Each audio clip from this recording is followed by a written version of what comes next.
a map.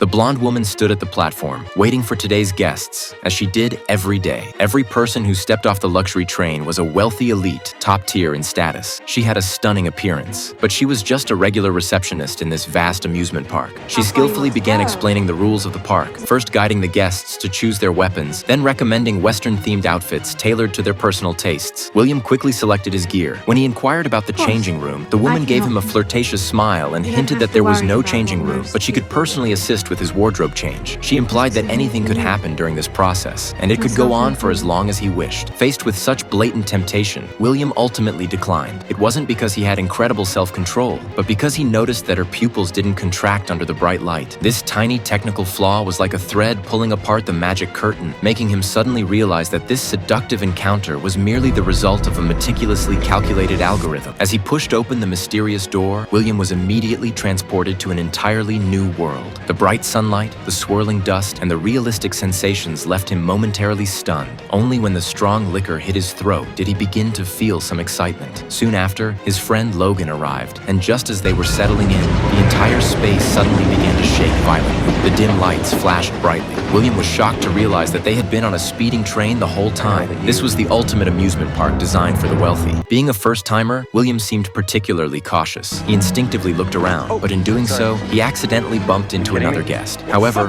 Logan didn't care at all. He knew that everyone here was a robot, existing solely for the amusement of the guests. Logan's lecherous behavior was just the most basic layer of desire. The real thrill came from the exploration of the unknown. It was like when William helped an elderly man, accidentally triggering a hidden storyline. Unfortunately, before it could even begin, Logan rudely interrupted. As a seasoned player, Logan had long since become numb to ordinary entertainment. He craved more extreme stimulation to feel any kind of thrill. So, the elderly man who had been lingering around William became the target of Logan's violent outburst. The brutal scene made William feel an overwhelming sense of unease.